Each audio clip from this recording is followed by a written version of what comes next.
Hello everyone, आज हम बात करने वाले हैं रेस्पिरेटरी ब्रस्ट की। इसको हम ऑक्सीडेटिव ब्रस्ट भी बोलते हैं। क्योंकि यहाँ पे रिएक्टिव ऑक्सीजन स्पीसीज के ज़रिए बैक्टीरिया का जो होता है ये ब्रस्ट हो जाता है और ये फेगोसाइटोस हो जाता है। तो इसमें रेस्पिरेटरी ब्रस्ट में न्यूट्रोफिल और मोनोसाइट का मेन रोल होता है, ये फेगोसाइट कर लेते हैं। अब इसमें क्या होता है, देखिए न्यूट्रोफिल और मोनोसाइट में NADPH प्रेजेंट होता है और ये NADPH देखिए ऑक्सीजन को कन्वर्ट कर देता है सुपर ऑक्साइड में, और ये सुपर ऑक्साइड कन्वर्ट हो जाता है हाइड्रोजन पर ऑक्साइड में। और यहाँ पे जो एंजाइम वर्क करता है सुपर ऑक्साइड डिस्म्यूटेज उसका नाम है। और फिर ये जो हाइड्रोजन पर ऑक्साइड बना ये कन्वर्ट हो जाता है हाइपोक्लोराइड में, और यहाँ पे जो एंजाइम वर्क करता है इसका नाम है माइलोपेरोक्सीडेज। ठीक है, ये माइलोपेरोक्सीडेज की मदद से ये इसमें कन्वर्ट हो गया और फिर ये बैक्टीरिया का ऑक्सीडेटिव ब्रस्ट करा देता है। और बैक्टीरिया देखिए जब ब्रस्ट हो गया तो आसानी से इसको, ये जो है हमारा क्या है, cell membrane of the neutrophil, तो ये हमारा न्यूट्रोफिल हुआ पूरा, न्यूट्रोफिल आसानी से इसको इनगल्फ कर लेता है। और ये जो देखिए ये इन्वेजिनेशन हुआ इसको हम बोलते हैं पॉलीफेगोसोम। ठीक है, ये पूरा हिस्सा जो है ये पॉलीफेगोसोम हुआ, इसी पॉलीफेगोसोम के अंदर ये रिएक्शन हो रही है। ये चीज़ हो गई। अब उसके बाद देखिए यहाँ से तो ये बैक्टीरिया ब्रस्ट हो गया, लेकिन परेशानी क्या आई कि जो बैक्टीरिया कैटेलेज पॉजिटिव होते हैं वो इस हाइड्रोजन पर ऑक्साइड को ब्रेक डाउन कर देते हैं ऑक्सीजन में और वाटर के मॉलिक्यूल में। इसलिए देखिए इसकी अवेलेबिलिटी यहाँ पे कम हो जाएगी। जब ये कम होगा तो ये आसानी से ब्रेक डाउन नहीं होंगे। इस तरीके से बैक्टीरिया अपना डिफेंस कर लेता है। एक मैकेनिज्म ये हो गया। और दूसरा देखिए ग्लूकोज 6 फॉस्फेट। देखिए ग्लूकोज 6 फॉस्फेट कहाँ से आता है, हमको मालूम है ग्लाइकोलिसिस में। तो देखिए ग्लाइकोलिसिस जब स्टार्ट होती है तो देखिए सबसे पहले हमको ग्लूकोज 6 फॉस्फेट मिलता है। और जब ग्लूकोज 6 फॉस्फेट ये देखिए ये HMP शंट में जाता है, इसमें HMP शंट में, तो यहाँ पे देखिए ये कन्वर्ट हो जाता है 6 फॉस्फोग्लूकोनेट में। और जब ये इसमें कन्वर्ट होता है तो NAD प्लस NADPH में कन्वर्ट जाता है। तो देखिए यहाँ पे NADPH बन गया। अब यही NADPH देखिए यहाँ पे दिखाया गया है कि ग्लूकोज 6 फॉस्फेट से 6 फॉस्फोग्लूकोनेट बना और यहाँ पे NADPH भी बन गया। देखिए यही चीज़ यहाँ पे दिखाई गई, यहाँ पे हमने दिखा दिया कि NADPH बन गया और HMP शंट से आया। फिर यहाँ पे देखिए ये NADPH ये रिड्यूस्ड फॉर्म में हो गया। ठीक है, NADPH रिड्यूस्ड फॉर्म में है। और यहाँ पे हमारे देखिए ग्लूटाथियोन है, ये ग्लूटाथियोन जो है ये ऑक्सीडाइज फॉर्म में। ठीक है, ये ऑक्सीडाइज फॉर्म में, ये रिड्यूस फॉर्म में। फिर यहाँ पे ग्लूटाथियोन रिडक्टेज प्रेजेंट है जो यहाँ से इलेक्ट्रॉन लेगा और इसको डोनेट कर देगा। तो ये ग्लूटाथियोन रिडक्टेज इस ग्लूटाथियोन को रिड्यूस्ड फॉर्म में कर देगा और ये दोबारा कन्वर्ट हो जाएगा NAD प्लस में। तो ये ग्लूटाथियोन अब रिड्यूस्ड फॉर्म में हो गया। अब जब ये रिड्यूस्ड फॉर्म में आ गया तो ये H2O2 हाइड्रोजन पर ऑक्साइड को ये कन्वर्ट कर देगा वाटर के मॉलिक्यूल में। और यहाँ पे जो एंजाइम वर्क करता है उसका नाम है ग्लूटाथियोन परऑक्सीडेज। ठीक है, तो ये सारी चीज़ें हम बताएं, अभी इतना जानना नहीं है, बस आपको ये फोकस करें, अभी आगे समझ में आ जाएगा। ठीक है, फोकस यहाँ पे ये करना है कि ऑक्सीजन सुपर ऑक्साइड में कन्वर्ट हो जाता है और सुपर ऑक्साइड हाइड्रोजन पर ऑक्साइड में कन्वर्ट हो जाता है और हाइड्रोजन पर ऑक्साइड यहाँ पे कन्वर्ट हो जाता है हाइपोक्लोराइड में और ये हाइपोक्लोराइड बैक्टीरिया को किल कर देता है। ठीक है, ये बस इतना समझे, अभी आगे पूरा समझ में आ जाएगा। तो देखिए यहाँ पे क्या बताया गया कि इसको ऑक्सीडेटिव ब्रस्ट भी बोलते हैं। तो हम यहाँ पे बता दिया कि ऑक्सीडेटिव ब्रस्ट हुआ और involves the activation of phagocyte NADPH oxidase complex which utilise oxygen as a substrate. तो यही बताया जा रहा है कि यहाँ पे NADPH ऑक्सीडेज कॉम्प्लेक्स जो होता है इसको सबसे पहले एक्टिवेट किया जाता है यहाँ पे ये फेगोसाइट करने के लिए, इस लाइन में ये बताया गया। और ये NADPH ये प्रेजेंट कहाँ होता है, इन न्यूट्रोफिल एंड मोनोसाइट्स। तो मोनोसाइट्स में ये चीज़ होती है। ठीक है, यहाँ पे जो फेगोसाइटिस होनी है ये न्यूट्रोफिल या मोनोसाइट में होगी। तो यहाँ पे देखिए न्यूट्रोफिल का एग्जाम्पल हमको दिखाया गया। फिर ये क्या होगा, which utilises oxygen as a substrate. फिर ये NADPH क्या करेगा, ये ऑक्सीजन को एज ए सबस्ट्रेट इस्तेमाल करेगा और plays an important role in the immune response. और ये इम्यून रिस्पॉन्स में एक अहम रोल प्ले करता है। ठीक है, ये रेस्पिरेटरी ब्रस्ट जो है ऑक्सीडेटिव ब्रस्ट ये इम्यून रिस्पॉन्स में एक अहम रोल प्ले करता है।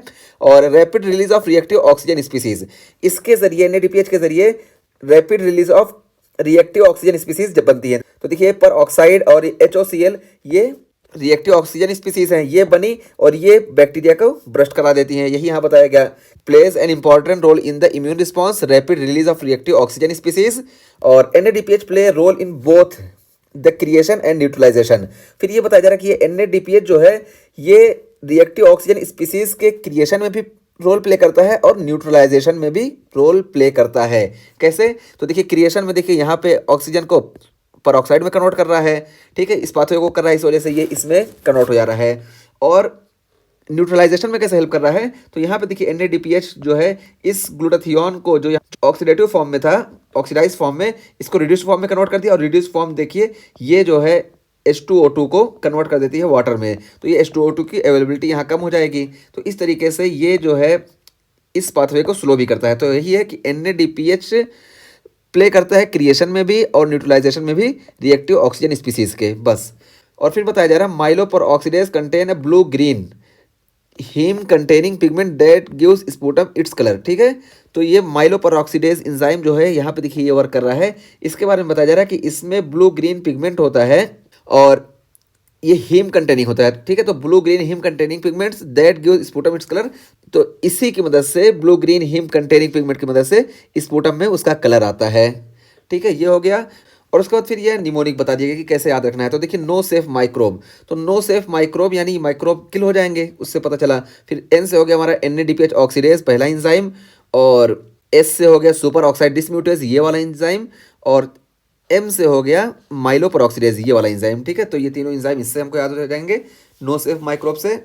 और फिर हम आगे यहाँ पे देख लें क्या बताया गया। तो देखिए phagocytes of patients with chronic granulomatous disease can utilize H2O2 generated by invading organisms and convert it to reactive oxygen species. तो फिर देखिए यहाँ पे क्या बताया जा रहा है कि जब क्रोनिक ग्लोमेरुलस डिजीज होती है उसमें NADPH की डिफिशियंसी हो जाती है। जब NADPH की डिफिशियंसी हो गई तो इस पाथवे से H2O2 नहीं आएगा, ठीक है। H2O2 हाइड्रोजन पेरोक्साइड इस पाथवे से नहीं आया, नहीं इसकी डिफिशियंसी हो जाएगी। लेकिन फिर भी ये H2O2 क्रोनिक ग्रेनुलोमेटस डिजीज में ये दूसरे पाथवे से आता है और दूसरे ऑर्गेनिज्म से ये प्रोड्यूस होता है, ठीक है, H2O2, और इसके जरिए ये कन्वर्ट हो जाता है रिएक्टिव ऑक्सीजन स्पीसीज में, ठीक है। लेकिन जितना आना चाहिए था सफिशिएंट अमाउंट में इस पाथवे से नहीं आता है। तो ये वाला H2O2 नहीं आया, बल्कि इन्वेडिंग ऑर्गेनिज्म के जरिए जो H2O2 जनरेट हुआ वो H2O2 रिएक्टिव ऑक्सीजन स्पीसीज में कन्वर्ट हो जाएगा। लेकिन हमको मालूम है कि जब ये पाथवे नहीं चल रहा तो सफिशिएंट अमाउंट में नहीं होगा। इस वजह से जो यहाँ से आता भी है ना, तो वहाँ पे क्या है, patient are at increase risk of infection by catalase positive species capable to neutralizing their own H2O2 leaving phagocytes without reactive oxygen species for fighting infection। तो देखिए यही बताया जाए कि ऐसे पेशेंट जिसमें क्रोनिक ग्लोमेरुलस डिजीज है उसमें कैटेलेज पॉजिटिव इन्फेक्शन का चांस बढ़ जाएगा। और वो चांस क्यों बढ़ेगा, क्योंकि कैटेलेज पॉजिटिव इन्फेक्शन जो होंगे वो इन्वेडिंग ऑर्गेनिज्म के जरिए जो H2O2 प्रोड्यूस हुआ था वो इसको इधर ना लाके वो इसको न्यूट्रलाइज कर देंगे और कैटेलेज की मदद से इसको ख़त्म कर देंगे ऑक्सीजन में और वाटर के मॉलिक्यूल में कन्वर्ट कर देंगे, और ये रिएक्टिव ऑक्सीजन स्पीसीज नहीं बन पाएगी। यहाँ पे यही इस लाइन में पूरा यही बताया गया है, ठीक है। तो देखिए phagocytes of the patient with chronic granulomatous disease can utilize H2O2 generated by invading organism and convert it to reactive oxygen species. ऐसा कर सकते हैं, ठीक है, दूसरे ऑर्गेनिज्म के जरिए आता है। लेकिन जब कैटेलेज पॉजिटिव ऑर्गेनिज्म आएंगे तो कैटेलेज पॉजिटिव ऑर्गेनिज्म जो ये H2O2 दूसरे ऑर्गेनिज्म से आ रहे थे ये प्रोड्यूस कर रहे थे, इसको फौरन ये न्यूट्रलाइज कर देंगे। दूसरे लाइन में यही बताया गया।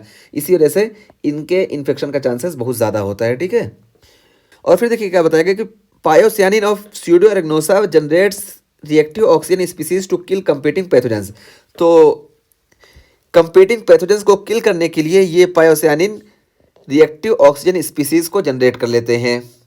और oxidative burst lead to release of lysosomal enzymes, और जब ऑक्सीडेटिव ब्रस्ट हो जाता है ये तो लाइसोसोमल एंजाइम रिलीज हो जाते हैं जो इसको ख़त्म कर देते हैं और फिर इसको फाइगोसाइटोज कर लेते हैं आसानी से।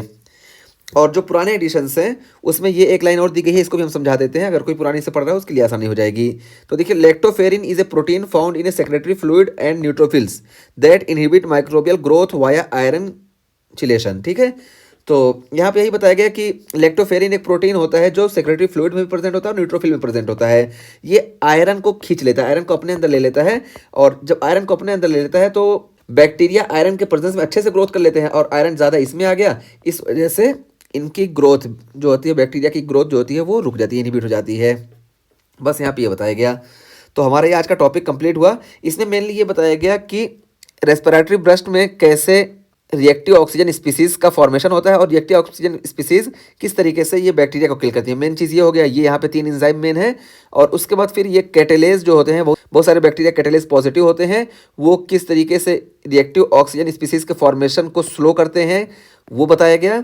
और फिर ये क्रोनिक ग्रेनुलोमेटस डिजीज को बताया गया कि इसमें NADPH कम हो जाता है, इस वजह से यहाँ पे कैटेलेज पॉजिटिव स्पीसीज के इन्फेक्शन का चांसेस बढ़ जाता है। बस यहाँ पे यही चीज़ बताएगी, ठीक है। और इसको याद करने के लिए नो सेफ माइक्रोब, तो N से NADPH ऑक्सीडेज, और S से हो गया सुपर ऑक्साइड डिसम्यूटेज, और M से माइलोपेरोक्सीडेज। तो ये तीनों एंजाइम हमको याद रखना है, और बाकी ये सारी चीज़ें जो हमने बताई ये समझाने के लिए बताई, ठीक है।